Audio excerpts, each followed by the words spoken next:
سلام تعنا برنا زخبركم تملكتنا كل جزء بس عزي نات سنادة نبختكم ناب تملكتنا زم حلالف مدب زعبالومي حز جمير له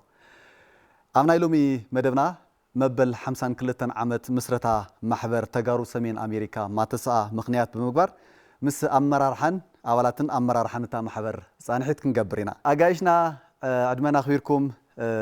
جزيكم ونتاخيلكم أبزي أب كتا مسمر سلاز ترخوكم لنا بشم تخطاتلتي تلفزيون تግራይ عزي مسجن يغني لي فلما انكو عن مبل حمسان كلتن عامت مسرتا محبركم أبصحكم كنبل فتو نبعلكم مالت شمكمن أفتا محبر زلكم حلافنة اندو تملكت تطلالي لي يغني لي تግራይ تلفزيون بتعامي نحقوس نخبر تግራይ تلفزيون دما تقورو زلا أستواصوتات أقود حزبنا خوينا كلاسا تقصل نبل شمي ولداي عباي بحال نوارنتيو أمريكا كاليفورنيا خوينو عم محبر تجارو سمين أمريكا ما خلاي كوميتي ناي ودابن بروباغندا حلافو خوينه ينطف صبو نغسل الشيء أنا ليش ما هيلان قدي بحال أو أمريكان النبر تقرأي تلفزيون زجوركم لنا عد مخاط عمي نمسكن زي جرنا إنهين كنا بحالنا نبزي قريبنا خنزاتون عد سلز قاتمنا يعني لنا خبري بوتو تقولوا زلهم سرحون نقول من قدي كده نقول حل في دلن بتعم تصبو ناي هزبين ناي عدكم من تقدسكم كما يمكن نكبر لنا بزبل تسرحوا زلهم حبيبنا أثلني أنيل أو ناي محبر ما تساءل عليه أو ناي محبر كان استيغاء مرار حياتك. Thank you تقرأي تلفزيون نزي عدليكمنا حساب خنا زرارب وزي مسيهم أدمس كوزغوركمنا بتعامل خمس جنيه فتو زي كابلكو يا وسمي هفتم ولي بحال كابتشجا بيه يا وناي محبر من عسي تجار سمين أمريكا متحابرية المحزب بصراحة فتام خوينا ناي معنا عسي نصرح نيرنا زخ عنين تم حدشتي تولد زمزو من أسيات متحابري في مالتي دقيمة بش متخطاتلتي تلفزيون تግራይ أزي زمسجن نخلهم مالت متزلكم جزية تأخيلكم أعتقلالي من قصاص ما تسا مالت ون محبر تجارو سمين أمريكا نتملكتنا تقلصنا فقارنيا سلازخونكم دقيمة مسجن محبر تجارو سمين أمريكا ما تسا عمت أب ورحي حملة بعل مسرة أبزل على صنبل كم تخبر ببركي سمين أمريكا دما فيستيفال تجارو كم زكاير زفلتيمو نايلو معمت مدلواتكم كنت عايز مثل بزخ نجمر يعني لي ياو كنت استقلصه محبر تجار سمين أمريكا مبل حمسان كلتن عامت خبر كله ياو محبر زي كم حجي مسحنا تقلص له مصيو كم تسرحكوا ولا يقلص له كم تزغبركوا ولا بزح مبرهريت وابلمبر عوي محبرن عوي سرح عند سرح زمصه لعل فرق خفل الزمن زقصر محبر مالت تاريخاوي محبريو تاريخاوي سرحون سرحيو أو عدي كاب قدم جميرون مستي زنبره خونتات قدمي تزنبره برتاو قرسون قدم حد عمت قدمه بيلي تفطيرمو كاون دحرون مستن زنبره خبر زغبو ناي تግራይ محبراتن ناي تግራይ ጠቃምን ህዝብ ጠቃምን ዝበሎ ውድባትን ከባቢ እንዳ ሰጠመ بحد بصبو سرح عند سرح زمصه محبريو حجي خا مستخل تاريخات مستخل سرحات مستخل ما ختون كلنا نخدنا زحلفه غزي أبز بتصيحو مبل حمسان كلتن عمت خبر كلها بلعل ولا تني عدنا صقمات تتزلصلا لي زلو كبير كويناتاتني عدناون ولا قمت انداتو اغن ندحرت زيلو المنقدي مس حزبون مس عدن لما كته ندوغن زمص محبريو نز محبر زخا عمت اندات خبر زمصايو أو حمسان كلتن عمت خا اللي بسبب صبون بزبلصن نخبرو ندالو لنا سكال زجيت نقبر لنا كله نزم محبر زي نزب على زي نخبرون أتصنبيلن حجزن أدلاي زبل حجزون سلا خبر اللون سلا زقبوا مخنياتو وجن هزب زخانة محبري وجن عد زخانة محبري مختتات كله نزم محبر زي دام رحيو أبزي بس إحنا زلنا مو نختم وصلنا خلنا نزم محبر زيون صبق مزجي يكبر له ياو ندال لنا مالتي يوسخوا أني لي صبو أي تولداي يغني لي كمت هيلن حفتنا زولتو محبر تجارو سمين أمريكا نحاسة شدشته شحن شعتبي تسان شدشتن بناي ግእዝ ኣቋጻጽራ ማለት እዩ እዩ ተጀሚሩ ንምሕጻር ዝኣክል ብዙሕ ንጥፈታት ኣብ ናይ ትግራይ ህይወት ህዝቢ ምቕያር ሓገዛት ብምሃብ ዝፍለጥ ማሕበር እዩ ጎድና ጎኒ ከዓን ኣብ ኣሜሪካ ፌስቲቫል ብዝብል ሕብረተሰብ ናቀራረበ ብዛዕባ ዓዱ ንክፈልጥ ቶም መናእሰይ እውን ንክፈልጡ እናገበረ መፀ ማሕበር እዩ ሕዚ እውን ከምኡ እዩ ዝቕፅል ዘሎ እቲ ሓደ ፍሉይ ዝገብሮ ምስ ናይ ትግራይ ልምዓት ማሕበር ኮይኑ ምስ ናይ መናእሰይ ማሕበር ኮይኑ ምስ ናይ ደቂ ኣንስትዮ ማሕበር ኮይኑ ካልኣይ እናዘረ በብ ኣሜሪኩ ቦትኡ እናርአየ እናዳለወ ምስቲ ኮሚኒቲ እውን ዝሰርሕ ማሕበር እዩ ኣብ ኣሜሪካስ ከምኡ ዝገብረለ ኢልካ ክትዛረብ ይትኽእል እንድዑ ካሊእ እውን ንብዙሕ ዓመታት እዚአን ሲስተር ኦርጋናይዜሽንስ ዝብለን እናተሓባበረ ኢንዲፔንደንትሊ እየን ሰርሓ ብሓባር ኮይነን ዘረዳድአን ነገር ኣሎ ግን ኢንዲፔንደንትሊ እየን ፋንክሽን ዝገብራ ሄለን ትመርሖ ናይ ደቂ ኣንስትዮ እኒኦ ሃፍቶም ዝመርሖ ናይ ቲዲኤ ኣለዉ ኩሎም ኮሚኒቲ ድማ ሕዚ ፊላደልፊያ እኒአው ንሳቶም እውን ሆስት እዮም ዝገብርዎ ኣለዉ እቲ በዓል ማለት እዩ እዚ እዩ ዝገብር ጥብቅንኡ ንህዝቢ ትግራይ እዩ ብዙሕ ሰብ ኣጋጣሚ ኣብዚ ክገልፆ ዝደሊ ናብ ካሊእ ፖለቲካ ዝዝምብል መሲሉ ዝስምዖ ሕብረተሰብ ወይ ድርጅት ኣሎ ብዘይፍላጥ እቲ ፈሊጡ ዘጣምም እንተይኮነስ ግን ውግንኡ ንህዝቢ ትግራይ እዩ ኣብ ዝኾነ እዋን ኣብ ድርቂ ይኹን ኣብ ፅቡቅ ግዜ ይኹን ሕማቅ ግዜ ይኹን ኣብ ህዝቢ ትግራይ ጠጠው ዝብል ማሕበር እዩ ብኣካል እውን ብዙሕ ሓገዛት እናገበረ ዝመፀ ስለ ዝኾነ ናይ ሎም ዓመት ፍልይ ዘብሎ ህዝቢ ትግራይ ኣብ ስቃይ እዩ ዘሎ ኣብ መከራን እዩ ዘሎ ክሳዕ ሕዚ ድምፂ እናኾኖ መረቦት ይመለስ ትተማዛለ ናብኡ ይመለስ ሕጊ ይከበር እናበለ ዝቃለስ ማሕበር እዩ እሞ ብዝበለፀ ነቲ ህዝቢ ኣኪቡ ብፍላይ ኣብቲ ናይ ካብ ሓሙስ ዝጅምር ናይ ቲዲኤ ኣሎ ዓርቢ ናይ መናእሰይ ቀዳም ናይ ሓፋሽ ህዝቢ ሰንበት ድማ ናይ ደቂ ኣንስትዮ ብዝርዝር ክመፅዎ እዮም እዚዩ እናጣናኸረ ዝኸይድ ማሕበር እዩ ብሓፂሩ እዚ እየ ክብል ዝኽእል ምናልባት ሃፍቶም ኣብዚ ትውስኾ ነገር ተሃልዩ ተፀር ብዝበለ ቃል ክትገልፆ ትኽእል ከምዛ ሽምዓ እናበርሀት ንባዕላ እናቐለጠት ብርሃን ትኸውን ማሕበር እዩ ኢልካ ክትገልፆ ትኽእል ኢኻ ምክንያቱ 52 ዓመት ኣቕፂሩ ናይ ባዕሉ እዚ ዝኣክል ሪሶርስስ ዝበሃል ዘየዘጋጀወ ንህዝቢ ትግራይ ረብሓ ንህዝቢ ትግራይ ጥቕሚ ንህዝቢ ትግራይ ዝሰርሕ ማሕበር እዩ ምክንያቱ ህዝቢ ቀዲሙ ዝሰርሕ ማሕበር እዩ እምበር ኣብ ናይ ባዕሉ ማሕበራት ኣብ ናይ ባዕሉ ምድርጃው ናይ ባዕሉ ሪሶርስስ ኣብ ምፍጣር ተዝሰርሕ ነይሩ 52 ዓመት ክንደይ ነገራት ኣብዛ ዓዲ ክሰርሕ ይኽእል ነይሩ ግን እዚ ስራሕ እዚ ትረፈኒ ህዝበይ ዝቅድም ኢሉ ግን ንህዝቢ ትግራይ ዝጠመየ ምዕንጋል ኤኒ ኣብ ናይ ህዝቢ ትግራይ ኣብ ናይ ዝኾነ ፀገማት ዝመፀ ሽግር እዚ ማሕበር እዚ ዝተረኸበ ገንዘብ ብኣባልነት ይኹን ብናይ ትግራይ ፌስቲቫል ዝተዘጋጀወ ገንዘብ ይኹን ንትግራይ እዩ ዝለኣኽ ንትግራይ ክለኣክ ከለካ ዓነ ሕጋዊ ብዝኾነ ክያዶ ኣለኣኻ ብናይ ቲዲኤ እዩ ዝለኣኽ እቲ ገንዘብ ኣብ ምንታይ ከም ዝወዓለ ናብ ኣባላቱ መፅኡ ሪፖርት ዘቕርበሉ ማሕበር እዩና እዚ ኦርጋናይዝድ እዚ ብዙሕ ስራሕቲ ካብቲ ዝግብኦ ንዓቐብ ዝሰርሕ ማሕበር እዩ ካብ ማእኸላይ ኮሚቴ ስራሕ ፈፀምቲ ጀሚርካ ክስካብ ተራ ኣባላቱ ተሪኢኻዮ ስለ ትግራይ ዝሓስብ እዩ በቃ ኣብዛ ዓዲ ክትነብር ከለካ ከቢድ እዩ ናይ ባዕልኻ ኑሮ ኣለካ ናይ ባዕልኻ ስራሕቲ ኣለካ ስራሕ ገዲፎም ካብ ናይ ፋሚሊ ግዜኦም ታይም መስዋዕቲ ገይሮም ደመወዝ የብሉ ገለ የብሉ ኣብ ትግራይ ዘሎ ኣትሊስት እኳ ክሰርሕ ከለስ ብደመወዝ ኢልካ ክትሓስቦ ትኽእል ኢኻ ኣብዛ ዓዲ ግን ብናይ ዓዲ ፍቕርን ብናይ ህዝቢ ፍቕርን ካብታ ዘላቶ ሰዓትን ግዜን መስዋዕቲ ከፊሉ ንህዝቡ ዝሰርሕ ማሕበር እዩ እዚ እና እዚ ማሕበር እዚ ለብዘበን 52 ዓመት ኣብ እነኽብረሉ ኣብ ፊላደልፊያ ላንካስተር ዝበሃል ንእሽተይ ከተማ ትግራይ ፌስቲቫል ንምዓል ካብ ኩለን ከተማታት ንኸመፁ ኣብ ምሽብሻው ኣብ ምዝግጃው ይርከብ ኣለና በዚ ኣጋጣሚ ከዓነየ ናይዚ ትግራይ ፌስቲቫል ተሳተፍቲ ንክኾኑ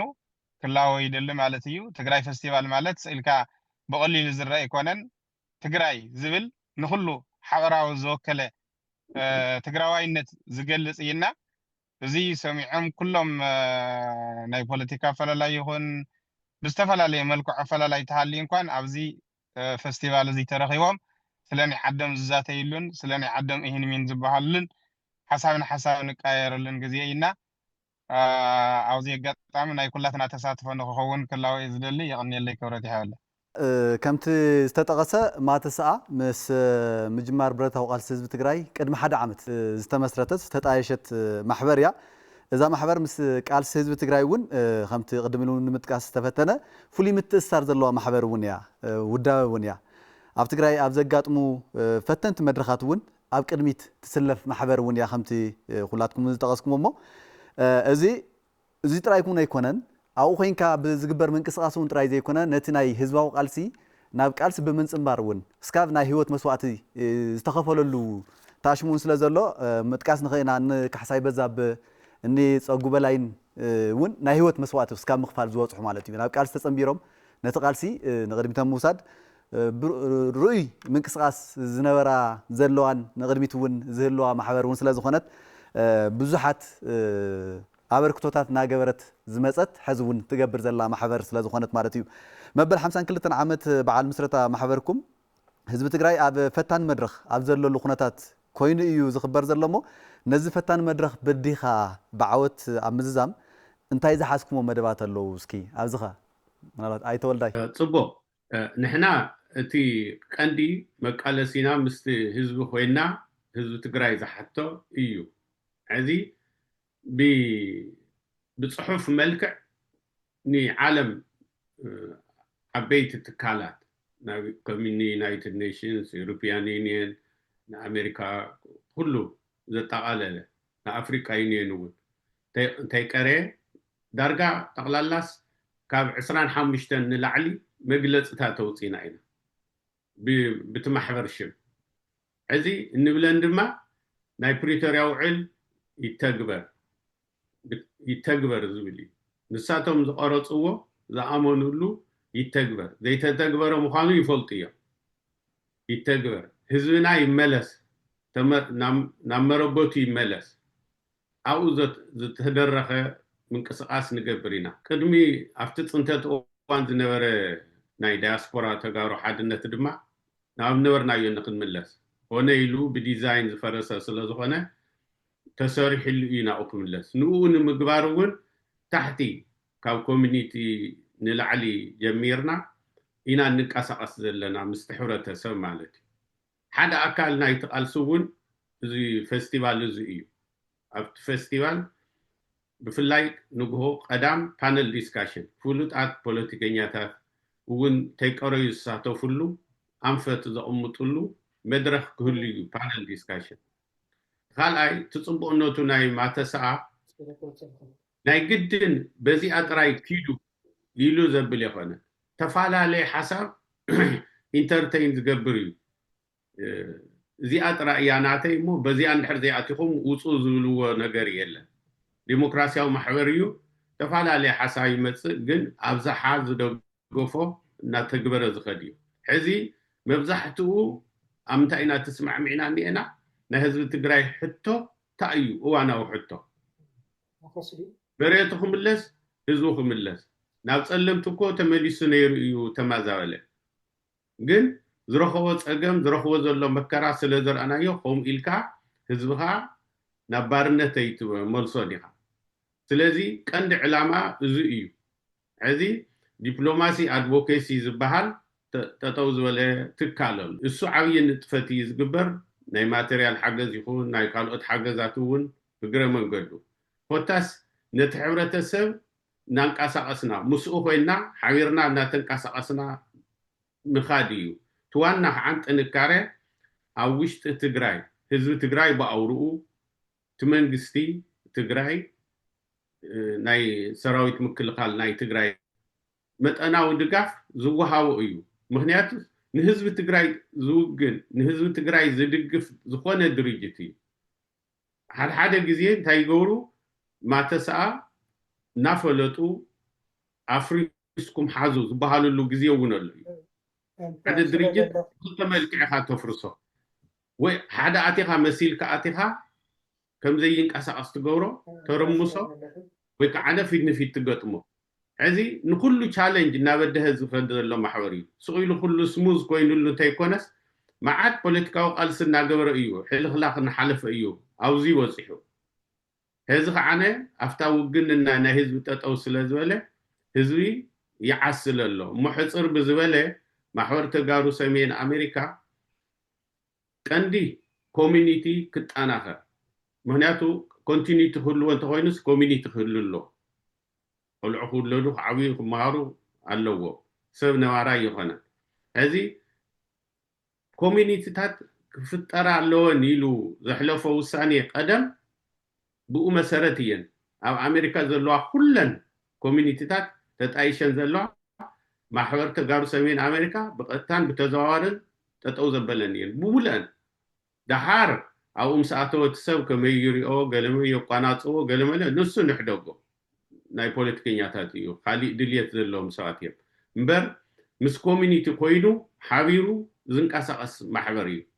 ሕዚ ሓንቲ ኣብነት ክነግረካስ ድርቂ ምስ ኣተወ ኣብ ያቄን ከም ስርዓት ተንቀሳቂሱ ማተሰኣ ናይ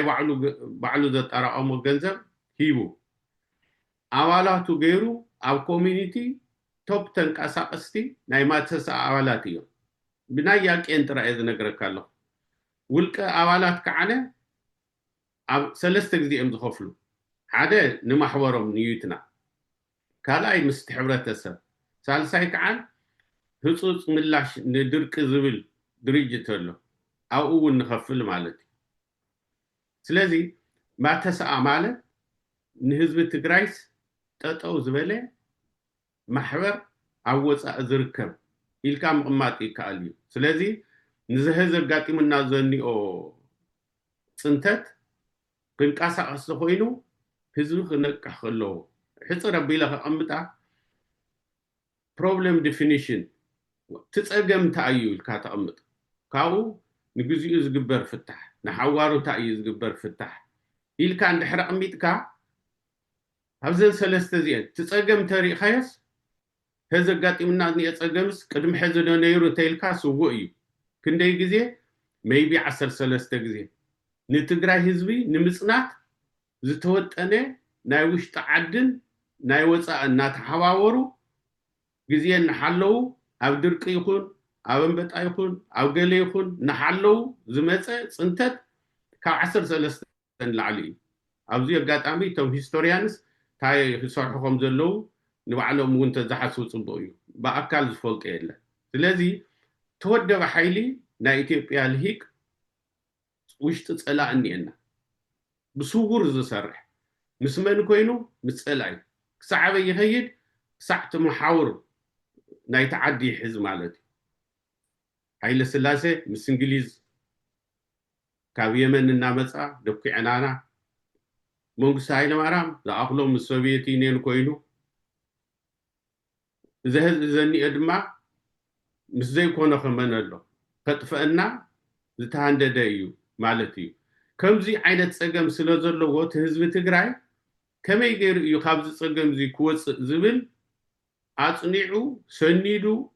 ማተሰኣየ ዝብል ዘለኹ ምስቲ ህዝቢ ኮይኑ ኣብ ምቅላሲ ዝርከብ ብሓፂሩ እዚ እየ ክብል ዝኽእል ይቕኒየለ ፅቡቕ ካብ ሓዲኦም ሄለን ወይ ሃፍቶም ትቅፅሉ ትኽእሉ ኢኹም ማሕበር ተጋሩ ሰሜን ኣሜሪካ ክፍጠር ከሎ እዚ ዓዲ ብኸመይ ፈጢሮሞ ንምንታይ ከተፈጢሩ ኩልና ንፈልጦ ኢና ተገለፆም ፀኒሑ እዩ እና እዚ ኣብዚ ከሎ ተሓባቢሩ ናይ ተጋሩ ማሕበር ክህልወና ኣለዎ ብዝብሉ ቀዳማት ዝነበሩ ለባማትን ዓበይትን እያትና ክፈጥርዎ ከለዉ መተሓባበሪ ምክንያቱ ንሕናስ ናይ ባዕልናስ ክህልወና ኣለዎ ናይ ተጋሩ ማሕበርስ ክህሉ ኣለዎ ኣብ ወዲ ኣብ ስደት ዳኣ ንኹን ኣብ ደገ ዳኣ ንኹን እምበር ተጋሩ ኮይና እንድሕር ንባዕልና ተሓባቢርና እውን ኣብ ዓድና ዘሎ ተጋሩ ኢና ፀሓ ንጎ ዜርና ዓድና ኢና ዋላ ኣብ ደገ ሃሊና ምስ ልብናን ሓሳብና ንዓድና እዩ ብዝብል ብዝፈጠርዎ ማሕበር ፅቡቅ ጀሚሮሞ ማለት እዩ أبدأ حد عمد كا ياو تجراوي تمليسي جزءان تجراوي نبع علي كلون اللو كبجك وأنا خوص لني لو مثلا قارسنا تجرايون تمسس علي أسرار حتى تمسس علي على ما نوصل زنبرو حبير كان مسرح من قدون تخايديو إذا خمت تجلسه بزح سرح تسرحيو سقع مسوقات خابزي كيدم سقع مسوقات تغفلوا أبالاتون اللو إذا محبر تاريخ أو زبلون حدا خبأت مزيو كاب وصا خيركا ستيل قنا عدي إيه زلهو ستيل قنا هزب إيه تتوزبل يلو بت محبر تمسريتن تدارج سلة سنحة علامة علت أزم الزل علامس نعاوني ملكتني يقبأني إس بزبل كيدم كابزي مستي سقع مسوقات ونخفال بس إحنا منا بدحريون لا تقعد سلة سنحة من هزبي زوجنا محبر من هزبي زوجنا علامة سلة زحزة هزب إيو نايب على إيو هزب زيكا حدا عجوخ زبل قلنا خوينا ما أجر كوين بدحريت زهلون كله اللو بزبل بزح من قصاصات كاب كومينيتات مفتارات كاب بيت كريستيانات مفتارات كانت محبراتون أنا أشتغل عبيتي أم مفتارون عبي استواص أزنا برأي ما تسمع مالت زي عبي تاريخي جاي يزربلن كل جزء يقول صلن جن كلنا زين بزعد زلا محبراتي هنا ودباتي هنا كومينيتات يخونوا بيت كريستيانات بيت أمنتات كله بهايمانوت يخونوا ما تسعى يدو زي تولو ما تسعى زي تحابر ودباتات يلن زي نوعلو عبي استواص بهزم مفتار مالتنا هزبي محبر مخانو نهزب زوجنا مخانو إذا حد عبي مسكري كون الناس خلنا أبزي قرب جزي استجبرون ناي مخته زنبرة مثلنا تايكونات جينوسايدر زنبرة جينوسايد تفصم قالوا أبز بتجرايون كلمة مرحلة تحيزو محبرته أو تحابيرو ودبات تحابيرو كومينيتات تحابيرو ببزلوه قدميت كا كتحابرت متحابر ترحزي كونس كتحابر كلها نقدم من المعلوم توفيق بجنزب يخون بقولبات يخون بكل النجارات قولبات المعلوم مرأي خوينو إندا سرحن إندا مكة المسيب أبزي كل جزية يا وتفلتوا يخم عدز لهم زي دبلوماسين أدوكسن كجبر كله ما تسع عبي ترى إني رو كنت حبابر زي الخسل الزجبرون توز أزل الهزبون عين بيت السمنة عدنا يورر له نزيك آخر فكرين خلل بمال تفتح عدز له بزر له بهوة النخفله كنده هوة حالي فيه كنده مكرهات حالي كن أينا يو قبل بنا زي رسع تاريخ كيف تقرأي تفتيمه جينوسايد الكاسل كأقل كهتزارون يخبدي كأو قالات زهلون يكعبي خبيني مالتي نا أو هوة لا تخفى لا تعدز قبر زل أرس بوزي أرس لا تقبره نحنا ونبزي يو بتزتقبره أدفوكاسي ما تسعب جمارحة قالت مرحة مزمرحوه دكم لحزة بقنزبو بقلبتو قريبة لبردي بلد صحايبة لون أفتز تقبر عوي من قصاصات ناي تقرأ الشوم ناب تربيزة دحري قدمي لما من العلي عسى تقطع السلسة جزية مسيح محورات من قستي خلا ناي وصعت دبلوماسات يخون كم زيت جيرو بزعات تقرأين خذتي وزجبرون حد عوي حيلي دياسبورا زلوا عالم بأمر رحمات السلام خانزيون زوج فلتي زقبا مغنياتو عوي محبر سلزخانة تصبو صراحة ونسرح نهزب زوجنا سلزخانة كل جزء نهزب خان حلو جينكا هزبخا حرب بدع خوص خلو هزبخا شجر خوص خلو قدمت كوينكا ويله تايز كبر زل أنا خطأ يسرحي إيه كان بمسرح أنا مئتها ونوعلو زينا ما تسحر عوي استواصل لومو زيون أي نجار لنا أي فلت لنا طرح صريح طرح ما تسايز بال جن عوي سرحتي إن سرح متين بقولك أخذ محبر زين خطف نز محبر زين داخم بزح سرحوني سرحي جن واي نمتاي مغنياتنا هزبيو نزو وجنايو تصاقمات كل يخلي أبزغنا يكون اسمه زخر نجار كل يخلن شجرات تصاقمات كل يخلن جن تصاقم هين مهين بالمبال تمايت كاز فتح نزيونيو التي عمت جوائي ندا جبره كونفرنس ندا جبره زجورو كم تجري فيستيفال يلو تجري فيستيفال ده شو يتصوع يمر فيستيفال طرحوا يكونن بعبيو تزلونا وش تفتشوا زنبر دخمتاتو استخاخيلو تزنبر معقول جونون ندا معبل ندا وسخة نخخيديو نكونفرنس يكون جوائي خون زجبر مو زي بعبيو كأوقات تجراوي ببزلو على أبزل هالو عمت علم تأكيبو فيستيفال ناي تجراي كبهال كله انت عارف سمعت فترة لك كم تجراي أخوين كاس وش تخايز خونا نقدر يسمع كنا نزا فيستيفال زي أخي تحلفني خير لني بزعبها زبيك فلت بزعب عديك فلت كم أول ذكرنا بيت السبلان ننو عنا تنها في أذن نبر أبيتم زنبر تجراويون أبا إذا الرخب أبز عدت ولا بزعب يدكناون دحر بحلهم ونخفلتو نايت تجراوي انت عنت تاريخ ندا سرح مسيو انت وين كسرح اللون تلمن خامات كلون نباري كمت عن تواول دحر نزبله نباري يكون المو تاريخ الناس رح تصنع التاريخ ون حلفون خخيل نبوزح مناعسي يخون نايب على محبرات تودبا كانت ما محبرات يكون تحاولات تصرحوا دحري إن تزمت زلوا بدحريو زمت مالت أقام كمثلا نمنا جن نزمت نجارات كله بتصبح يخون بحما عدما ندحر تحابيركا كنت بدها زخيل كنت تخيل مخانون حدا مفلت يعني فيستيفال زيمو مش كل المحبرات يا وخم تجلسه نايب على خارج شجر كله يخلي بوليتيكا فلالاي بصقامات كله يخليو كان بزح صقامات لنا اتفلالاي ناون عناون ملك اناي فلالاي انتهى لنا ونخ حسب لا ترى عناون زلو حمق زبل ندا قمتنا تزت عاي تسبق عند حزنا كنقول نخلون نوزي يمو او غني حزبنا تطونتينا اتندلين اتي نحسون على ما نسخ علون اول سلازخل ابزي انا اخلق اقل من قديون نتقارو كالي شجراتنا يصنحلنا خالي صدقنا يصنحلنا قنا بزنا طون بك بفلاي ابزا ساعات زيا ابزا غزي زيا اب حماقينا زلنا كلنا سمعنا كلنا نري لنا نزي حماقنا نزي شجرات نزي نخنستخاخل دما زلنا اب غبايتات اب فيستيفال ني تግራይ መጽና حساباتنا ገሊጽና نتي حسابات نحنا زገለጽና የ نحت حسابات ተማይጠሉ ትግራዋይ እውን ኣብ ዓዲ ኸይዱ እንታይ ክሰርሕ ይኽእል እንታይ ክገብር ይኽእል እውን مستعد زلنا تناببك ምስ መንግስትናን ምስ ሰራዊትናን ምስ ህዝብናን እንዳተናበብና መንግ ትግራይ ትልመለምዓሉ ትግራይ ሓራት ወጸሉ ትግራይ ተሰዲድ ዘሎ ፍቅዱ ኸንዳ ዘሎ ህዝቡን ናመረበት ዝምለሰሉ ኮታስ ትግራይናስ አትሊስት እንተ ተናሰ ተቀድሞ ኮይናት ዝነበረ ትግራይስ ክንረኽባ ተቀድሞ ኮይናት ዝነበረ ሰላምስ ንክንረኽባ ናይ ኩሉ ትግራዋይ ሓላፍነት ኮይኑ ክሰምዕ ስለ ዘለዎ ኣብዚ ፌስቲቫላት ዝግበር ኣብዚ ዝግበር ኣኼባታት እንዳተሳተፍና ንህዝብና ጠጠው ክንብል ሓድነትና ጠናኺርና ህዝብናን ክኾን ኣለዎ ማእገርናን ሓሳብናን ኩሉ ግዜ ለይትን ቀትርን ምክንያቱ ደቂ ህዝቢ ኢና ካብ ዚና ወፂና ደቂ ህዝቢ ስለ ዝኾንና ኢና እውን ተመሊስና ብደገ ኮይና ብማሕበራት ይኹን ብውዳባታት ይኹን ስራሕና ንሰርሕ ንህዝብና ንብዘልና ደቂ ህዝቢ ደቂ ተጋሩ ስለ ዝኾነ ነዚ ከዓ ብስራሕናን ብተግባርናን ከምቲ እንዳረአናዮ ዝመፃና ከምቲ ዝገበርናዮ ቅድሚ ዝነበረ ቅድሚ ተወሰነ ዓመታት ሕጂ እውን ኣብ ጎኒ ህዝብና ኣብ ጎኒ ሰራዊትና ኣብ ጎኒ መንግስትና ኮይና ሓገዝን ሞራልን ንኽንህብ ኣጅኹም ንኽንብል ክላወይ ደሊ ቀኒየለይ يغنيلنا كمتي استتقسى ما تسعى فلاي أفتي جونسايد أو خينات أو تعوجلو أو تجراين أو الحزب تجراين أو تعوجلو جزء أو كلتاشن 10 4 بقطع ترى جز مخانيو أو أدوات ناوس أخوم مالت دياسبورا تجراي أو أدوات ناوسو أو إمباستات نامكو حقهم تجوروز نوركم صعري تجوروز نوركم دمت هزبكم نموخان تجوروز نوركم صعري عبي تقبلنتون زرخبات عنتون زفترة عبي نجاري نيرو مسدمم وني نيرو زي كله هزبكم ون زخور علو كيا ونيمو من الله تزي دحرتي سممع ناي بريتوريا أب دو أفريقيا كتما بريتوريا تفتح سممع مقرات تصابو دحري جن ناتزح حالة يمتيو زي كل جزء ون زجلس سلازو خنا مارتيو زي نايك أرسم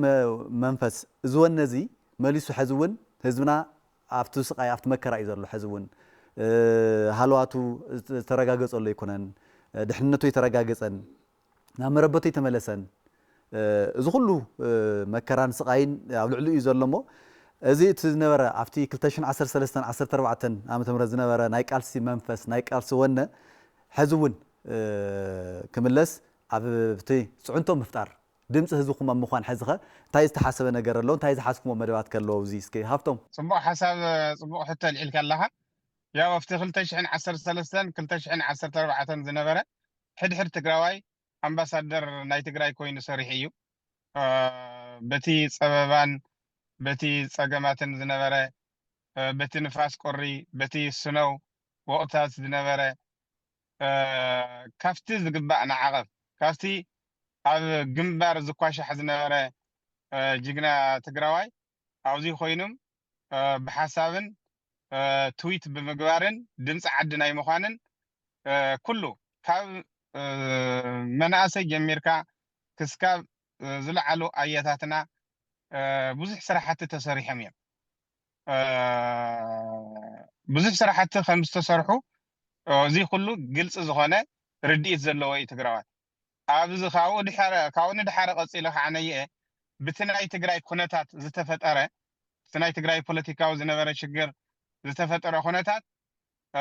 نيش اللي شجر عاوزيم نايم كففال عينت ويدما قدي للشنت بقى قد زي ولا عينت نجات نساتهم كوازي تسمع معه نحنا هم يجرنا عاوزي تسمع معنا نسرح عينت خيادة زأمن حبرتسب فطير إيه مالتي أو طرح أفتح حبرتسب على لا طرح زي كونس أو ناي متسا كونتاتم نيش اللي يتسقمات فطير إيه يتسقم زي كعنية إتي تنكر قوني نحزنا إتدا كمان قوني نقدفنا سله حزبنا نحسبنا سله تجراي بعيننا نارئنا نخد له قيادتات حزنا إنا نخرج لنا مالتي إن كله تجراوي هذا عينة حساب كله الله يلقى كده يتغلنها حساب زي قدس استفل عليه حساب يلعل من نسى جميع ولن كم حساب كم تخلقن نه حساب الشنافي أميننا نخد له من قدي كله إن الله ويو زي موزع تجراوي تسجم زفتر زل مالتي بني حساب الشنافي أي أمنني ناتي حساب انت زي كوينو زبل حيل الله ناتي حساب انت زي كوينو هو نيخلنيو ولا بتحسابنات بدمس تسعيرون كان بدمس تسعيرو أفتح مدرخ بدمس تسعيرو وسيو أبدأ وسيو عنيه نتم حذر كداخم نتم حذر نخندي عمت نعمت نخندي عمت أبوهم بركوينو نمت ساعة زمر حسب نبل نعمت مالتي كاب سلطان مسورده بدحريت كوينو نتم حوارو تورقوا النت حيزي يخسر حزق بومبر وانس بحساب الشنافنت تشني في توريدو سلنا يتم حبر أنصار كوين خسر حتر أغلها كم تقرأ متحفرها كم حدا نايتي محبر درجة دخي ما أم هرا رح نيرين كان نخت الزارم تحفر له وانا تبصحنا هذا مالتي وزيها عزفت أرى نسينا يتقرأ زنيه وزي جلس غير تقرأ يخك على سل زلوا نخوض حدرني نعدز سرحني نخوض حدر نقول لنا قدفك نعدز سرح نادقفنا إنا هنكر زلنا نخلو حيزنا نخد نخل تخيلنا صبو جن اتم نخودم زحادرون يقال سنا يمزلو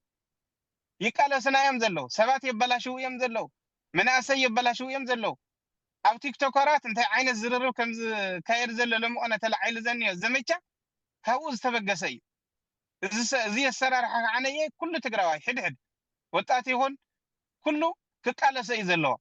بخالي زيرو مسيم حزب بتيك توكرات مسيم نانيو مالتي مغنياتم نتمنسي كم زي غيرنا اينا خن حزب زلنا نتمنسي كم زي غيرنا اينا بحساب عشان في النت عبل النت حقا زي هالو حق امثلنا بهم زي عينت كيارينا خن كد زبل اجنده حيزم اذا عني ناب تيك توك እና ናብ ማሕበራዊ ሚድያ ዝነጥፉ መናእሰይ አዝም ቢልን የተኾነታት ማለት እዩ እዚ ነገር እዚ عنየ ከም ማሕበር ንመተሰአም ዝጠቅም ኣይኮነን ከም መንግስቲ ትግራይም ዝጎድእ እምበር ዝጠቅም ኣይኮነን ንህዝቢ ትግራይ ምዚ ዝጠቅም ኣይኮነን እዩ መሬትካ ንኸወረካ ንዝመፀ መሬትካ ክሕድገካ ንዝመፀ ህዝብኻ ከም ህዝብ ብቋንቋኻ ክትዛረብ ኣይትኽእልን ኢኻ ንስኻ እንታይ ኢኻ ትግራዋይ ይኾንካን መሰል መንነት የብልካን ኢኻ ንዝበለካ ሰብ እንታይ ኢኻ ትገብሮ ዘለካ ብሓሳብ ክትቃለሰለካ بني حساب فلالاي عشان نفكها توصلك بحساب الشنافنت زي من حورة سبت خوينو مفتح تزي رغيبك خطأها تكبر تقاليسك مسلك تخبري زلك مريتك هجيرك مننتك هجيرك سكت بلي بالكانها من اسي حدا زي موزحتهم من اسيات نريهم لنا زي نقول نسحتو ويم زلو سلامينا ندلن احنا سلامينا ندلي طرنتين ندلنينا وقاين ندلنينا كويناتين ندلنينا يقول له صبو كوينات زدل من الله حزب تግራይ እኮ 4 ዓመት ሙሉ ኣብ ኪንዳ ናደቀሰ ብጥምየት ብጻመ ኣብ ሓመድ ናደቀሰም ዝሓድር ዘለው እዚ ገዲፎም ግን ሕዝብ መናእሰይ ዘምጽዎ ዘለው ሓሳባት ሰላም ኢና እንደሊ ከመይ ጌርካ ሰላም ህዝብካ ተፈናቀይሉ ናብ ረቦት እዚ ተመለሰ ከመይ ጌርካ ሰላም ክመጽ ይኽእል ኣብዚ ነገራት እዚ ብዙሕ ጸገማት ስለዘሎ ህዝብ ከም ማሕበር መቃለሰና ንጹር ናይ መተሳ መቃለሰ ማሕበር ዓላሙ ንጹር እዩ ስርሑም ንጹር እዩ ህዝብና ናብ መረቦት ይመለስ እዩ እዚአን ተግባራዊ መስኮና ውስናና ህዝብና ምሰራጋገጽና ኢና ናፍተ ኻሊ እኽያዶ ክንከይድ ተኾይና ማለት እዩ መጀመርያ ግን እዚ ተግባራዊ ክንገብረለና እዚ ከም ማሕበር መናእሰይ ተጋሩ ሰሜን አሜሪካ ከም ናይ ደቂ ኣንስትዮ ማሕበር ደቂ ኣንስትዮ ተጋሩ ሰሜን አሜሪካ ከም ማሕበር መናእሰይ ተጋሩ ሰሜን አሜሪካ ኩሉ ሓድነቱ ኣስጢሙ ኣብ ሓደ ዓሲሊ ይኽቃለል ዘለዎ ኣብቲ ናይ ሓሳብ ኣሸናፍነት ፀምበለል ሒዙ ይኽኸይድ ዘለዎና ኣውዚ ኣበርቲዕና ክንቃለሰሉ ዘለና ከምቲ ናይ ቅድሚ ሕዚ ኣብ ጀኖሳይደር ኩናት ዝነበረ ሕዝም ካብኡ ዝገድድ እምበር ካብኡ ዝሐይሽ ኣይኮናን ዘለና ጥይት ስለዘይተተኮሰ ይኮናን ክንርኢ ዘለና ሰብ ደሞዝ ተኸልኪሉ ተዓፅዩ ገዝኡ ከይበልዕ እሰዎ ሰብ ዘይበልዕ ከመይ ጌርካ ከም ዝነበረ ይከኣልን እዩ ብጥምየት ባንክታት ዓፅየን ደሞዝ ንድውለለና ኮ ናብ ዓዲ ንድውለለና ኣሕዋትና ደሞዝ ዘይረኸቡን ይኮኑን ስድራ ኣለዎም ኣብ ትሕቲኦም ብናሃቶም ዝመሓደር ስድራ ኣሎ ቆልዑት ኣለዉ ነዚኦም ዝበልዕዎ ስኢኖም ዋጭ እናበሉ ደሞዝ ንኸይኽፈል ፌደራል መንግስቲ ዓፅዩ ንትግራዋይ ብጥምየትን ከብር ሰልዓይልን ይሄ ማለት እዩ ካብዚ ንዓቐብ ዝዓቢ ጦርነት የለን እዩ እዚ ጦርነት ቀይሩ እዩ መፅኡ ዘኒየ እዚ ጦርነት እዚ ቀይሩ መፅኡ ዘኒየ ከዓነየ ንሕና ከዓ ካብቲ ናይ 2013 2014 ዝነበረ ሓድነት ተጋሩ ዝበለፀ ኣጠናኺርና ክንቃለሰለና ኢለ ዝኣምን ኣነ እዚ ተቃሊስና መሰልና እንተዘይሕሊና ግን ከም ትግራዋይ ንቕፅለሉ መንገድን ክህሎ ይኽእልን ከቢድ እዩ ድሕር ስቂልና ርእስና እንተድኒና ምንም ዓይነት ናይ ትግራዋይ መሰል እንኳን ክሕሎ መሬትናም ከም ድላዮም እዮም ክገብርዎ መሬትና ከም ድላዮም ወሲዶም ህዝብና ከም ድላዮም ተፈናቂሉ ክበርስ እዮም ዝገብሩ ዘለው ሕዚ ጦርነት የድልየክምን እዩ ሰላም ይናበሉ መናእሰይ እናቀስቀሱ ካብ ትግራይ ክንደይ መናእሰይ ዝወፅእ ዘሎ ብመዓልቲ በየስዑዲ ዓረቡ ዝስደድ ዘሎ እዚ ንኸይመፅእ ግን ከም ተጋሩ ሓደ ኮይና ሃዝም ሕልፍቲ ተምህረና እያ ኣብታ ናይ ሕልፍቲ ዝረአናያ ሕድሕድ ትግራዋይ ኣምባሳደር ኮይኑ ዝሰርሐላ ህዝም ኩላትና ካብዚ ዓበይ ክስካብ ናእስ ዘለና ሕድሕድ ትግራዋይ ኣምባሳደር ኮይኑ ሰሪሕና ኣብ ሓድነት ትግራይ ዓሲልና ትግራይ ዕምብርትን ቅብልልትን ኮይና ትረአየሉ መንገዲ ክንፈጥር ኣለና ኢለ ዝኣምን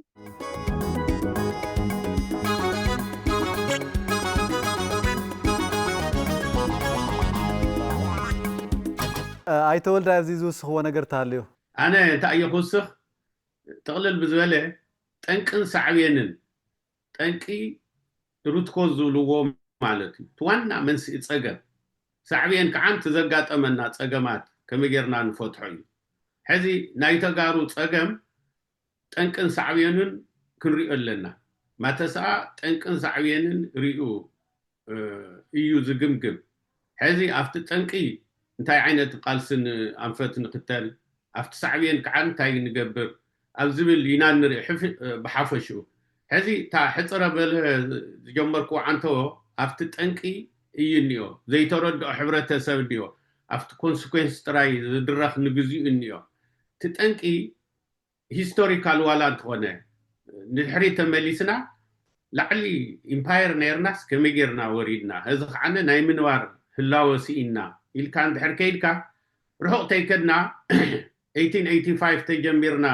ብኣፄ ዮሃንስ ግዜ ዝነበረ ማለት እዩ ስክራምብል ፎር ኣፍሪካ ዝበሃል ኣፍሪካስ ቦርደር እንተቕምጡላ እንተሎ ዩሮፒያንስ ማለት እዩ ምእታው ስለ ዝኸልእዎም ይዋግእዎም ስለ ዝነበሩ ብተንኮል እንግሊዝን ፈረንሳይን ጀርመንን ኣብ በርሊን ኮይኖም ዝዘገቡዎ እንድሕር ርኢና ብናይ ውሽጢ ክሕደት ጌርና ንኣፄ ዮሃንስ ምስ ወገድና ኢና ኢሎም መረብ ምላሽ ኢሎም ዝገበርዎ ሓደ ጠንቅ እኒኦ ኢንተረስ ናይ ወፃኢ ማለት እዩ ትቐርኒ ኣፍሪካ ንክሕልዎ እንተኮይኖም ስትራቴጂክ ቦታ ሕዚ ንሕናን ትግራይን ኤርትራን ዘለናዮ ማለት እዩ ንኡስ ንኽውንኑ ልሂቃን ለይትን ቀትርን ብስውርን ብግልፅን ዝቃለስዎ ፀገም እኒኦ ጠንቂ ንሱ እዩ ንዓና ምስ ወድኡ ናብ ኤርትራ እዮም ክሰግሩ ብግልፂ ምዝራብ ጀሚሮም እዮም መደቦም ኩሉ ንመሓዚ እንታይ ክገብሩሎም ንዓና ከጥፍኡና ኣሎ ዝጠፍዕ ሕብረተሰብ ኮይኑ ሕዚ ኣብቲ ሓድነትና እዮም ኣብቲ ውዳበ እዮም ፖለቲካል ውዳበ ከይህሉ ሚሊታሪ ከይህሉ ብኡ ገይሮም እዮም ፋሕ ዘብሉኻ ድሕሪኡ ሞቢላይዝ እናገበሩ ሰቦም ኤክስፓንድ እናገበሩ ይሕዝዎ ናይ ትግራይ ታሪክ እንድሕር ርኢናስ እናተቆርመመ እናተሸርመመ እዩ ኣብዚ ጭባጥ በፂሑ እኒኦም ንዛ ጭባጥ እውን ከመይ ገይሮም ከም ዘሕጥዋስ ወዲኦም እዮም ሕዚ እዚ እንድሕር ኮይኑ ኣብቲ ሕብረተሰብ ግንዛቤ ምግባር እዩ ዘይልእመን ምዃንና ተጋሩ ብናይ ፀላእትና ከዓን ዘርድአካ for the last 300 years ወታደራዊ ነቁጣ ንምጥቃስ ዝኣክል ኣብ ሽረ ኣብ ዓድዋ ኣብ ዓዲግራት ኣብ ውቕሮ ኣብ ኩሓ ማይጨው ኮረም ኣላማጣ ትተረፈ ሰሊዖም ወሲዶም እዮም ምዕራብ ትግራይ እዚስ መረዳእታ እዩ እዚ ሓደ መቃለሲ እዩ ናይ ማሕበር ተጋሩ ሰሜን ኣሜሪካ ከምዚ ዓይነት ፀገም ኒኤና እዚ እዩ ትጠንቂ ሕዚ እውን ሃጓፍ ትርኢት እንዮ እዚኣ ክንፈትሓ ንኽእል ንሳቶም ተፃሚዶም ከጥፍኡና ንሕና ግን ምፅማድ ነውሩ ክኸውን ንኣና ጥፊኦም ንኤርትራ ዝኸዱ ምዃኖም ኣይትዛረቡ ስቕወሉ እዩ ኣብዚ ኣጋጣሚ ናይ ኤርትራ ህዝቢ ኩሉ ክፈልጦ ዝግብኦ ይፈልጦ እውን ኢለየ ዝግምት ኣና ጥራይ ዝተርፍ ፅንተት ኣይኮነን ዝመፅእ ዘሎ ስለዚ ሕብረተሰብና ህዝቢ ንህዝቢ ተራኺቡ እዩ ምስ ኣምሓራ እውን ምስ ክልል ኣምሓራ ማለት እዩ ዘሎ ህዛብ ብምልኦም ብሓደ ኮይና ንነብረሉ ተጓራቢትና ሲኹን ብሓደ ስንኹን ንዘለኣለም እግዚኣብሔር ው ስለ ዝፈጠረና ዘባእስ እውን የነበረና ኣብኡ ንክንበኣስ ዝገብርዎ ዘለዉ እሱ እውን ብፅምዶ ይኹን ብካሊእ ይኹን መንገዲ ክንፈትሖ እናተዳለና ኢና ማለት እዩ ከማ ተስኣ ሕዚ ኣብቲ ናይ ፌስቲቫል እውን እንተኾነ ፅኑዕ ሓድነትና ንውሕስ ህላወና እዩ ዝብል ትስያሜና ፅኑዕ ሓድነት ተጋሩ ንውሕስ ህላወና ንሕና ንገብሮ ኣለና ናይ ምንባር መሰልና ይተሓለወልና እዩ በቃ ብዝኾነ ይኹን መንገዲ እዚዩ ምስ ሕብረተሰብ ኮይንካ ኢኻ ትቃለሶ እግረ መንገደይ እንታይ እየ ክብል ቶም መናእሰይ ቅድሚ ሕዚ ዝነበረና ርድኢት ኣብቲ ውሽጢ ማተሰኣትዮምስ ከማና ኮይኖም ተቃሊሶም ከብሉ ግን ተረእናዮ ኢፊሽንት ይኮነን ስሉጥስ ኣይኮነን ባዕሎም ኢንዲፔንደንትሊ ከም ዝሕዚ ኮይኖም ወዘኒኡ ድሕሪ ተቃሊሶም ግን ብዝበለፀ ንዓዶም ክሰርሑ ይኽእሉ እዮም ተዓንተ ወጠቕሶ ነበርካይ ማለት ኢንዲፔንደንትሊ ባዕልቶም ካብ ውሽጢ ልቦም ዝመፀ ቃልሲ ገንፊሉ መፁ እዩ ሓቢርና ምስኣቶም ስለ ዝሰራሕና እዩ እምበር ሕዚ እውን እንታይ እየ ክብል ደልየ መናእሰይ ተጋሩ ሰሜን ኣሜሪካ ኢንዲፔንደንትሊ ናይ ባዕሎም ውዳበ ገይሮም ናይ ባዕሎም ምንቅስቃስ ዝገብርዎ ኣሎ ንሕና ጥራይ ስለ ንሕግዞም ብድሕሪት ይኹን ሓደ ፋይናንሻል ከምኡ ኢና ክንገብር ንኽእል ደቂ ኣንስትዮ እውን ከምኡ ማለት እዩ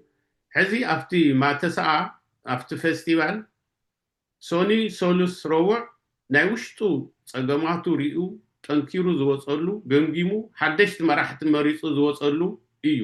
ዛዕረዎ ሓሙስ ንግሆ ዲስካሽንስ ናይ ቲዲኤ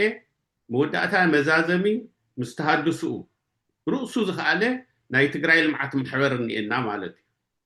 ዓርቢ ምምይጣት ተኻይዱ ናይ ደቂ ኣንስትዮ ናይ መናእሰይን ንምሸቱ ድሙቕ ጓይላ ዝግበረሉ ወናማት ከየንቲ እውን ዘለውና ዓርቢ መናእሰይ ባዕሎም ዘካይድዎ ማለት እዩ ንሕና ኣብኡ ንሕግዞም ሓደሓደ እምበር ከም ጋሻ ኮይና ኢና ንኸይድ ብሓፂሩ መብዛሕትና ቀዳም ከምቲ ዓንተ ዝጠቐስክዎ ፍሉጣት ሰባት ፓነል ዲስካሽን ጌርና ኣንፈት ዝተሓዘሉ ብዙሕ ሕቶታትን ዝለዓለሉ ካብ ዓዲ እውን መግለፅታት ሂቦም ኩነታት ናይ ዓድና ከመይ ከም ዘሎ ኣረዲኦም እንታይ ዓይነት ምድላው ከም ንገብር ኣንፈት ንፅበየሉ እዩ ሰንበት ከዓን ደቂ ኣንስትዮ ኩሉ ኣዳልየን መዛዘሚ እውን ዓብዪ ድሙቕ ጓይላ ዝገብራልና እዩ ዝኸውን ዘሎ ብሓፂሩ ናይ ምቅላስ ወነ ላዕሊ ዝኸደ እዩ እየ ዝብል የማን ሓወ ፅቡቕ ብዙሓት ብርክት ዝበሉ ነጥብታት ተላዒሎም ኣለዉ ኣብ መወዳእታ ግን ሓምቲ እናተጠቐሰውን ዝነበረ ህዝቢ ትግራይ መሰልካ ይትሕተት መሰለይ እንተይልካ ኩናት ወይ ድማ ውግእ ትደልለኻ ማለት እዩ زعينتهم ملختات يمحلالفون نرئلنا فلاي أب قربا أوانكوا بمنجست أمريكا زتنبرة الجدا فيزا حدا مرأي كوني خلي مالته نزو سنة تي دياسبورا تجراي تجارو أب كم زولو تجبرات تودي بكات عنتون مفتار تمنجستي بخمس يوم زولو تجبرات لو خمسة يخلون نمرد زقبروا من قصاصات نتاع اليوم أبا خلوسكي أي تولداي بقى أن حد يمير ناقص محور تجارو سمين أمريكا فبتاعن تغزول كوجو وأنا وزخون مجلسي نتزمل كتو أكل يزسد مجلس أوتينا نفتز جبو أكل سيدنا إنا إزيو عدلو وزلو إيو سلام زمت سيكونا هذا قفعينا زي يبلولو إيو حقنا توقع تصمنا هاللوون سؤال زري إيو نايم حق يتزلوهم دخمت نخنجلس زرقات أمنا أيو مبر زيس مريتو توسيدو عبتين نبرة ناموت دايلي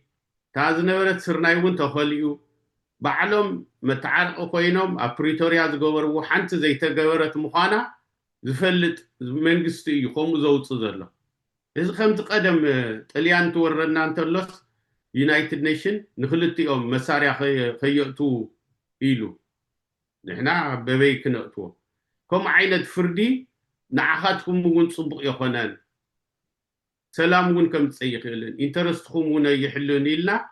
نتزمل كوتا أكال بصحوف نخالقت دما نخمن كونغرس براد شيرمان زامسولو ناي كونغرس دما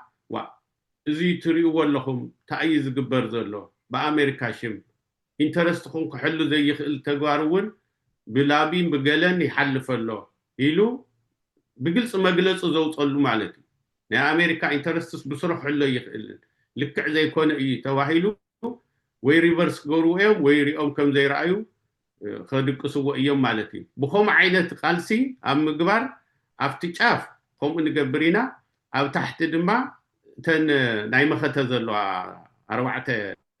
من قدلوا حدا لابي زقبر مالتي ناو كونغرس ناو سنيت بتي ريبريزنتاتيفز ناقور كاتو قورو قالس مالتي كالاي ناي ريسورس ناي جنزب حاجزات يكون ناي قلق تقورو له من قدلوا سالساي ناي ميديا ايو ام ميديا ناوص اون كومزي لكا موبيلايز ناي مقوار اون انيو تحدا قن اتي تتصاوقو اتي كاوشتخا حدنتكا نامقل زخيد ود عدخا ززارب انتس نخودو انتس بحلينو انتس تيفليتو انتس فليتو نسألع كامبز وقنا نقول نامرحو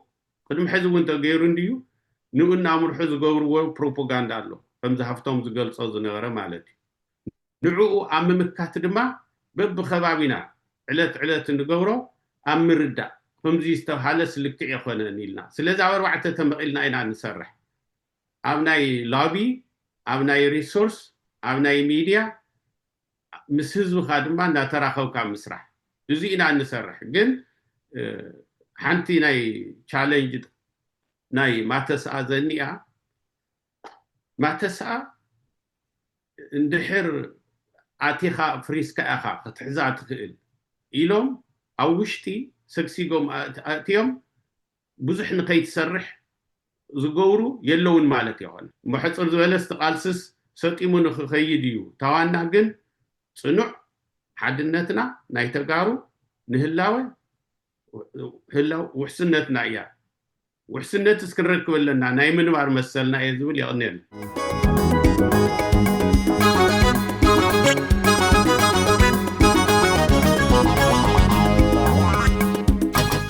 هيلنا زتوسخي ነገር ታለ حصر ابيلك ያው ከምቲ ዝተናተገለጽ ጸንሐ ኣይትነብሩና ንባል ዘለና ኣይትነብሩን ተጋርስ ክትነብሩ ይፍቀደኩምን ኣይተፈጠርኩምን ዝዓይነቱ እዩ ኩሉ ግዜ ሓስቦ ከለኸና ሰቢና ተፈጢርና ኢና ደቂ ዓዲና ሰብ ከም ሰብ መጠን ብኻሊእ እሞ ይትረፍ ከም ሰብ መጠን ክነብረሉ ዘይንኽእል ዕድል እዩ ተፈጢሩ ስኻትኩም ነዚ ዘምፅኦም ሓደ ዓብይ መስጋእቲ ዝኾነ ንዓውን ትግራዋይ ማለት እንድሕር ሓቢሩ ትግራዋይ ማለት እንድሕር ሓድነቱ ስጢሙ ትግራዋይ ማለት ጅግንነቱ እንድሕር እንዳዓቀበ እንተኸይዱ ምክንያቱ ኣይግዛእን መሰሊ ሕሊፈ ይህብን መንነተይ ሕሊፍ ኣይሂብን ስለ ዝብል ተንበርካኻይነት መንፈስ ስለዚ ይብሉ ካብ ተንበርካኻይነት ዘርኢ ስለዘይ መፀ ተንበርካኻይነት መስንፈስውን ካብ ጀጋኑ ወለድና እያታትና ካብ ቀደም ጀሚሩ ስጋዕሎም ብዛዓዲ ተፈጥሮ ደቅናውን ከይተረፈ እዚ መንፈስ እዚ ኣብ ሓንጎልና ሒዝና ስለዚ መፃና ትግራዋይ ክነብር የብሉን ትግራዋይ እንድሕር ሰቕኒዑ ክጭፍጭፈ በቲ ንደልዮ በቲ ንሕና ንደልዮ ናብቲ ዕላማና ከሳኽዕና ይኽእልን እሞ ወይ ክጠፍእ ኣለዎ ተይጠፊኡ ምጥፋእ እንተ ኣብይዎምን ከጥፍኡና ይኽእልን እንድዮም ፈቲኖም ነይሮም ሞኪሮም ነይሮም ኣይጠፋእናን ክጠፍኡ ዘይኽእሉ ተኮይኖም ከዓ ርእሶም መድኒኖም ክነብርሉ ዝኽእሉ ተንበርኪ ክነብርሉ ዝኽእል ዕድል ይፈጠር ብዝብል ብዝተፈላለየ ግዜ ዝተፈላለየ ኣጀንዳ እንዳፈጠሩ ናታቶም ከዓ ንሕና ኣጀንዳ መፈፀምቲ እንዳኾና ንሳቶም ኣጀንዳ ሂቡና ኣብ ክንዲ ሓቢርና ኣብ ክንዲ ትዝገበርናዮ ናይ ቅድም ቃልሲ ኣጠናኺርና ኣብ ክንዲ ንቕፅል መስና ከዓ ብተወሰነ መልክዑ ናታቶም ኣጀንዳት እንዳፈፀምቲ እንዳኾና ንኸድውን ኣሰባትን ኣለና ትግራዋይ ኮይኑ ማለት እዩ ኩሉ ትግራዋይ ከም ተጋሩ መጠን ደኣ ንጅግንነትና ንፍዕልነትናን ሓቦነትናን ኣይንበርካኻይ ባህልነትና ይሃልወና እምበር ኩሉ እውን ሓደ ክኾነ ይኽእልና ነዚ ነገር እዚ ዝህቡና ኣጀንዳ መፈፀምቲ እንዳኾና ኢና ናብዚ ሕማቕ ነገራት እውን በፂሕና ነርና ግን ሕጂ ከዓ ሓሊፍና እየና ትመኸተ ከም ዘይሕለፍ የለ ናይ ሓለፍና ኣብ መኸተ ኢና ዘለና ግን እቲ መፅነታይን ጀኖሳይድን ዝኾነ ኩናትን ሽግርን ሓሊፉ ትግራዋይ ኣይጠፍአን ኣይሞተን ንምርእሱ እውን ኣይንበርክኽን ህዝቢ ጥፊና ኢና ትግራይ ከም ትግራዋይ መጠን ብዙሕ መጉዳእት በፂሕዎ እዩ ብዙሕ ዓኒና ኢና ሂወት እውን ብቆፅሪ ቆፂርካ ክወዳእ ዘይኽእል እውን ጠፊኡ እዩ ንምንታይ ምእንቲ ጅግንነት ምእንቲ ትግራይ ምእንቲ ትግራይ ከም ትግራይ መጠን ቀኒዑ ክኸይድ ብዙሕ መስዋዕት ተኸፊሉላ እዩ ብደም ዝመእት ዓዲ እያ ዝዓዲ እዚኣ ካብ መጀመርያ ጀሚሩ ስለዚ ከም ትግራይ ኮይና ክትቅፅል ትግራይ እንታይ ንደልያ ትግራይ እታ ንደልያ ትግራይ ከመይ ኢና ንደሊ እንታይ ኢና ንደሊ ኩላና በስና እንዳሰርሕና እያ ክንፀንሕ ሞ ኣብቲ መጨረሻ ነገራት እንተስተኻኺሉና ንሕና ጅግንነትናን ሓድነትና ነጠናኺርና ተጋሩ ምዃንና እንድሕር ኣፍሊጥና ኣብ ጎኒ ህዝብና ኣብ ጎኒ መንግስትና ኣብ ጎኒ ሰራዊትና ጠጠው እንተኢልና ኩሉ ዓለም ዘሎ ትግራዋይ እታ ንደልያ ትግራይ እውን ኣብ ቀረባ ግዜ ክነምፃ ንኽእል ኢና እዚ ንክንገብር ግን በብቦትኡ ዘሎ ተመዛበለ ህዝብና በብቦትኡ ዘሎ መሬትና ዘይተመለሰ መሬትና እንተመሊስና እንተጀግና እዩ ሓድነትና ጠናኺርና ነዚ ንክንገብር ኩሉ ግዜና ንብሎ ሓድነትና ኢና ንብል ግን ይመፅእ ይኸይድ ይመፅእ ይኸይድ እዩ እዚ ከዓ እንታይ እዩ ትንሶም ዝውና ኣጀንዳ ያው ከምቲ ተባሃለ ገሊኡ ንኸውዱ ገሊኡ ንዓዱ እንዲሰርሕ እቶም ንኸውዶም ዝሰርሑ እቶም ዕሱባት እንዳኸዱ ካብ ዝነበርዎ እንዳኸዱ በብቦትኦም ናታቶም ኣጀንዳ መፈፀምቲ ዝኾኑ ዘለውን ንሳቶም እንዳኣተዉ ሓድነትና ንኸበፅብፁ ሓድነትና ንኸፍርሱ ትግራዋይ ካብ ዕላምኡ ፍንክሽ ኢሉ ዘይብል ትግራዋይ እውን ፈረኽረኽ ንኸብሉ ይሰርሑ ኣለዉ እዮም ግን ኣይብልን የለን ዝተወሰነ ክህሉ ይኽእል እዩ ግን ከዓ ኣብ መፅኦ መጨረሻ ትግራዋይ ድማ ብትግራውነቱ ኣይትነብርን ኢኻ እንዳተባሃለስ ክነብር እየ ኢሉ ዝቃለስ ዘሎ ትግራዋይ እዚ ንባዕሉ ኩርዓትን ሓቦን ክስምዖም ዝግብኦ ማሕበር ማተሳ ኣብ ዝኾነ ይኹን በዓላት ኣብ ኣሚኖ ዝኾነ ይኹን ዝተፈጠረ ናይ ዓዲ ነገራት ወዲያዊ መልሲ ዝህብ ወዲያዊ ኣድቮኬት ዝኸውን መግለፂ ዝፅሕፍ እዚ ንዓና ዝምልከት ይኹን እዚ ትግራዋይ ኣብ ጎኒ ህዝብና ጠጠው ክንቃለሰሉ ንኽእል እንዳለ በብግዚኡ መግለፂ ይህብ እዩ በብግዚኡ ጎኒ ዝጠጠው ይብል እዩ እና ነዚ ሕጂ ዝተገበረ ነገራት እውን መግለፂ ሂቡ ተቃውሞና ስሚዕና ኢና ንበዚ ሕጂ እውን ካብዚ ዝሓለፈ ዘውፅዎ ናይ ኣውሮፓ ኮን ናይ ኣሜሪካ ዘውፅዎ ሽርሕታት ንስጋዕቲ ቃልሲ ኣብ መጨረሻ ስጋዕ ዝበፅሕ እውን ከምቲ እንዳገበርናዮ ዝመፃና ኣድቮኬሲ ይኹን ኣብ መፅሓፋት ይኹን ኣብ ደብዳቤታት ፅሒፍና በቦትኡ ንገብሮ ዝነበርና ስጋዕ ሰላማዊ ሰልፊ እውን ከምቲ ዓንቱ ሃብቶም ሓዊ ዝገልፆ ኣምባሳደራት ኮይና ኢና በዓልና ንቃለስ ነርና እሞ ንሕጂ እውን ከምታ ጀሚርናዮ ዝነበርና ተዛሓኢልና ነርና ኢና እቲ ምዝሓልና ንሱ ንጎኒ ገዲፍና ተላዓኢልና ሓድነትና ጠናኺርና ሕጂ እውን ንዝመፅእ ዘሎ ቃልሲ ኩሉ ኣብ ጎኒ ህዝብና ጠጠው ንክንብል የኽላዊ ዝደሊ ፌስቲቫል ትግራይ ክግበር ከሎ ብማሕበር ሰሜን ተጋሩ ኣሜሪካ ከበር ይዳሎ እምበር እዘን ማሕበራት ሲስተርስ ማሕበራት ኮይነን ዝኸዳ ቲዲኤላ ማሕበር ደቂ ኣንስትዮ ኣሎ ማሕበር መናእሰይ እውን ኣሎ ያ ኩሉ ብዓለም ገሊፆሞ እዮም ማለት እዩ ከም ጓል ኣንስተይቲ መጠን ከዓ ከም ኣመራርሓ መጠን እውን ኣብታ ናይ ደቂ ኣንስትዮ ትግበር ምስታ ፌስቲቫል ጎኒ ያው ብደንቢ ተዘጋጅና ንፅበ ኣለና ዓብይ በዓል እዩ ዓብይ ምድላዋት እውን ንገብር ኣለና ከምቲ ወልዲ ሓዊ እንዳገለፅ ፀንሑ ያው ካብ ሰሉስ ሓሙስ ናይ በዓል ፕሮግራም ሒዙ ኣሎ ዓርቢ እውን ናይ ደቂ ኣንስትዮ ናይ መናእሰይን ኮንፈረንስ ኣለና ያው ህንምህን ንባሃለሉ ዝነበረ ገይጋና ዓሪብና ንወደፊቱ ናይ ቃልሲ ኣንፈትና ኣሚትና ንኸደሉ ናይ ባዕልና ሰዓታትን ተመደበሉ ሰዓት ኣሎ እዚ ክንገብር ኢና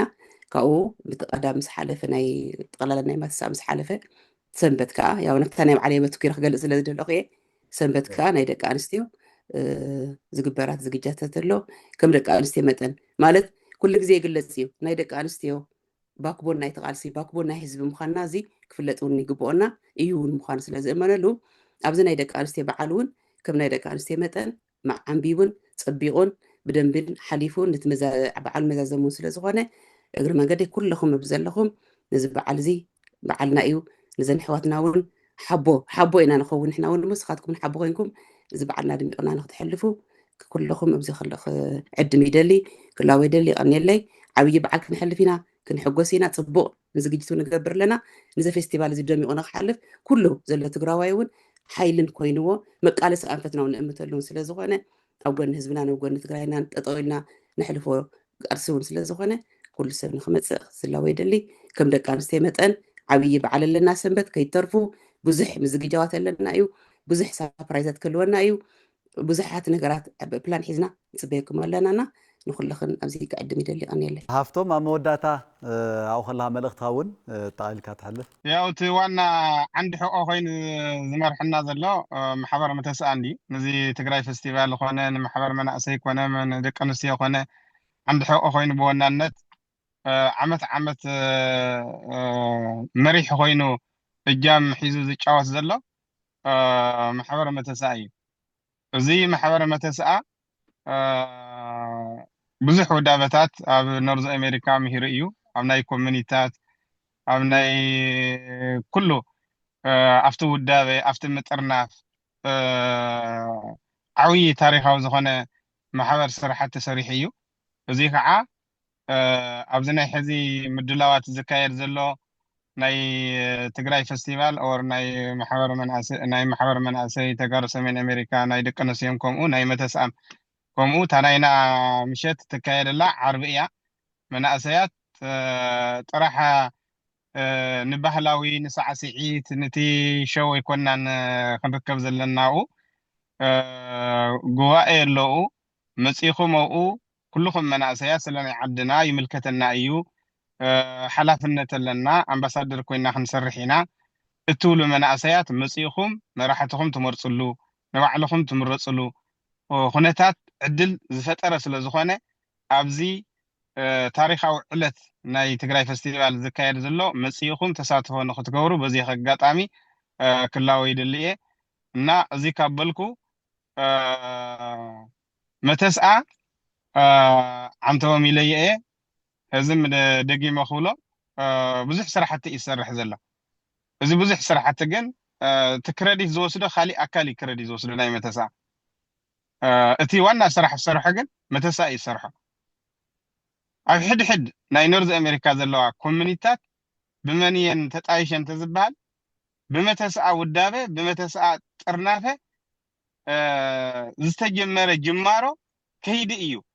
ናብ ኮሚኒታት እናተዘርግሐ ከይዱ ናብ ብዙሓት ስራሕታት ከይዱ ማለት እዩ እዚ ክረዲት እዚ ግን ንናይ ባዕሉ ክረዲት እናሃብካ ከይድካ እቲ ዝሰርሐልካ እኳ ቴንኪዩ ተይልካየስ ዓብዪ ነገር እዩ ካብኡ እዚ ቅብብል እዚ በትሪ ቅብብል እዩ መተስኣ ናብቲ ታሕተዋይ ዘኒሄ ትውልዲ ናረከበ ዝኸደሉ እዩ ንዑ እዮም ዝበሃሉ ንዑ መናእሰይ ተሳተፉ ንዑ ደቂ ኣንስትዮ መናእሰይ ተሳተፋ ኩሉ ንማሕበር መናእሰይም ይኹን ንረብሓ ህዝቢ ሓሲቡ ዝሰርሕ ኮይኑ ክርከብ ኣለዎ እየ ዝብል ኣነ ውዚ እንታይ ይግበር ኣሎ መፂና እንታይ ይዝረብ ኣሎ ካብ ደገ ትሰምዖ ካሊእ ዓይነት ሓሳብ እዩ ኣብቲ ማሕበር ኣቲኻ ትሰምዖ ግን ካሊእ እዩና ኣብኡ ብኣካል ተረኺብና ርኢና ብዓይንና መሚና ኣስተውዒልና ተተዛረብና እንተኸድና እዩ ዝሐይሽ ንኽብል ደለየ ምክንያቱ ኣብቲ ማሕበር ዘይመፁ ኣብቲ ማሕበር እንታይ ይካየደለ ዘይረአዩ ኣብቲ ናይ ማሕበር መናእሰይ መፂኦም ዘይተሳተፉ ሓሳቦም ዘይገለፁ ዘይረአዩ እንታይ ይሰርሕ ኣለ ዘይፈለጡ ብደገ ብዙሕ ነገራት ዝዝረብ ስለ ዝሰምዓኹ እየ ምክንያቱ መተስኣስ መናእሰይ ኢንቫይት ይገብርን እዩ መተስኣስ መናእሰይ ኣይርክብን እዩ ባዕሉ ክሰርሖ እዩ ዝደሊ ዓይነት ኣካይዳ ኣብ ብዙሕ ትሰምዑ ኢኻ ይዝረብ እዩ ዋላ መተስኣም ተዘሪቡ እዩ ኣብቲ ጉባኤ ዝነበረ ርኢና እየ ኢና ኣነ ግን ማንም መገዲድኒ ናብ መተስኣ ዝመፅኣ ኩሉ ባዕለይ ርኤ ከምታ ዝብለካ ዘለኹ ኣብታ ጉባኤ ተረኺበ ርኤ ብዓይነይ ኣሰራርሓ ርኤ መርሚረ ኣፅኒዐ ኣባል ናይ መተስኣ ኣንኹን እምበር በቲ ናይ መናእሰይም መተሓባበሪ ኮይነ ኣባል ናይ መተስኣ እየ ግን ማንም ግዲድና ይሆነን ሪኤ አሚኔ ዝኣተው ኩልየ እና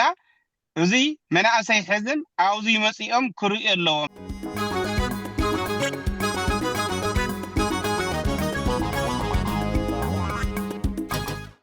አባላት ሰነዳዊት ኮሚቴ በዓል ምስረታ መበል 52 ዓመት ማሕበር ተጋሩ ሰሜን አሜሪካ ማተሳ ሄለን ግደይ ሃፍቶም ወሉ ከምውን አይተ ወልዳይ አባይ ኣብዚ ኣብ ቀጥታ መስመራቲኹም አጠቃላሊ ብዛዕባቲ መበል 52 ዓመት ምስረታ ማሕበርኩም ማለት እውን ማሕበር ተጋሩ ሰሜን አሜሪካ ማተሳ ንዝሃብኩምና ስፍሕ ዝበለ መብርሂ ኣዘየ ዘመስግን ጽኑዕ ሓድነት ተጋሩ ንምውሓስ ህላውና ብዝብል መሪሕ ሓሳብ ኣብ ሰሜን አሜሪካ ኣብ ዝተፈላለዩ ስቴታት እውን እቲ ፌስቲቫል ተጋሩ እውን ከም ዝካየድ እቱ ዘሎ መርሃ ግብሪ እውን ጠቂስኩምልና ኣለኹም ኣዚና ያነ መስግን አጠቃላሊ ማተሳ ኣብ ቃልሲ ህዝቢ ትግራይ ዝነበራን ሕዝቡን ዘለዋ ግደ ዝጻወት ዘላ ብጽሒት እውን ብሰፊሑ ገሊጽኩምልና ኣለኹም ኣዚና ያነ መስግን ብሽም ተኸታተልቲ ቴሌቪዥን ትግራይ የቀኒልና ናውን የቀኒልና ብጣዕሚ ምስግን ያው كل جزء أجهم قلناهم لنا تصرحوا وزلهم قالسي تصرحوا وزلهم سرح بتعمينا نخور عليكم تلفزيون تجري أغنيلنا كل جزء أقول حزبنا وقول عدنا لنا أجهو تجري تعوت أغنيلي يغنيلنا تجري تلفزيون بتعمينا أنا مسجن مو يغنيلنا تجري تلفزيون يغنيلنا أزينا أنا مسجن الرحس كنيات فيستيفال محور تجارو سمين أمريكا يخون يغنيلنا أزينا أنا مسجن زخبركم تملكتنا نلومي زنبرنا مدلاو أبزي فزيمنا أبكتسالي بتمثال ساعات بخالق تحستو كسام الرخب سلام